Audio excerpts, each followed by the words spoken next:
Have you ever failed so deeply, so publicly, that you were sure God was finished with you? Maybe it was a decision you regret, a promise you broke, a moment you wish you could take back.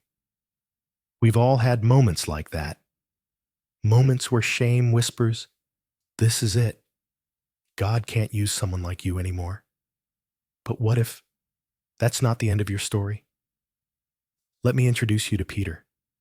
Yes, that Peter, the bold fisherman who dropped his nets to follow Jesus, the one who walked on water, the one who swore he would never leave Jesus' side, the disciple with fire in his heart and courage in his bones. Peter was all in. He wasn't perfect, but he was passionate. He declared boldly, "Even if all fall away, I never will." But when pressure came, when fear closed in, Peter cracked. Not once, not twice, 3 times. 3 times he denied even knowing Jesus. And just like that, the man who once walked on water was drowning in guilt. Have you ever felt like Peter? Strong one moment, crushed by your weakness the next? This story, Peter's story, is for anyone who's ever let themselves, or someone else, down. Anyone who's wondered if God still has a place for them in his plan. Because failure, real, painful, shame-filled failure, wasn't the end for Peter. And it doesn't have to be the end for you either. So if you're carrying the weight of a past mistake, if you've ever sat alone wondering, "Can I really come back from this?" stay with me. Because what happens next will show you just how far grace can reach. Peter wasn't just any follower of Jesus. He was the first to boldly declare, "You are the Christ, the Son of the living God." He was outspoken, passionate, the kind of guy who jumped in first and thought later. He said, "Even if everyone else walks away, I never will." He meant it. Have you ever felt so sure of your strength until the pressure hit? The night Jesus was arrested was cold. Peter sat outside near the fire, trying to stay close, but not too close. A servant girl pointed. "You were with him, weren't you?" Peter's heart raced. Number, I don't know him. Once, then again, and a third time. The rooster crowed, just as Jesus had said. And in that moment, Peter's heart shattered. The very man who swore he'd die for Jesus had just denied knowing him 3 times. Failure can feel like the end. And this was rock bottom. Have you ever had a moment like that? A moment where guilt hits you so hard, it knocks the wind out of your soul? Peter had it, and he wept bitterly. But here's the thing. Jesus wasn't finished with him. After the resurrection, Jesus didn't wait for Peter to come find him. He went to Peter. They sat by the sea. Jesus cooked breakfast. And then came the question, "Peter, do you love me?" Not once, not twice, but 3 times. 1, "I love you," for every, "I don't know him." It wasn't an interrogation. It was restoration. Jesus wasn't trying to shame Peter. He was rewriting Peter's story.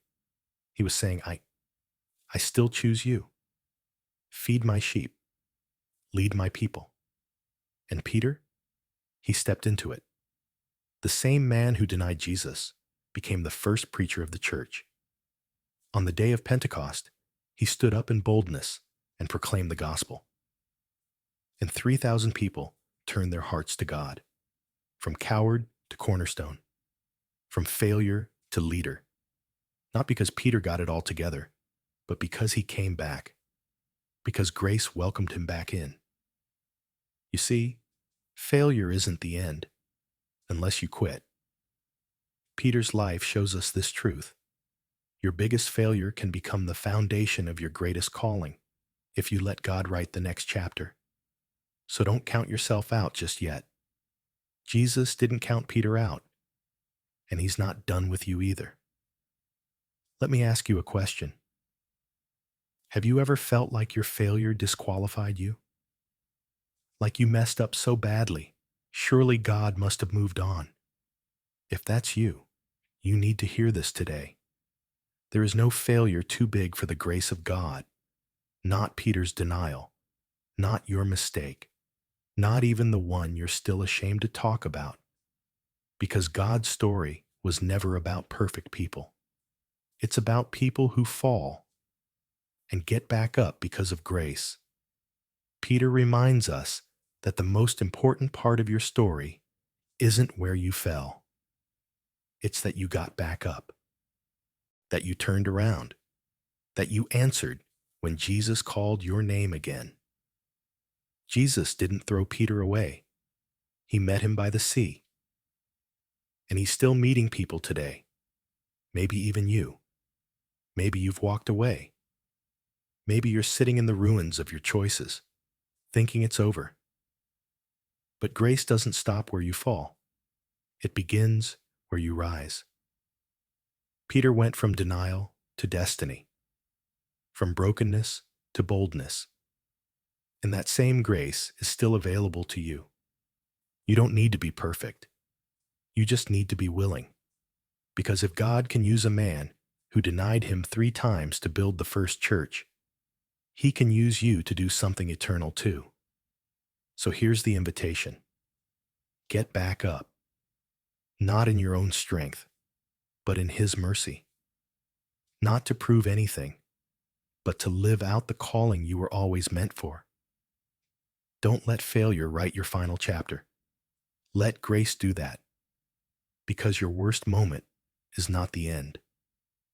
It may just be the beginning of the story God is about to write through your life.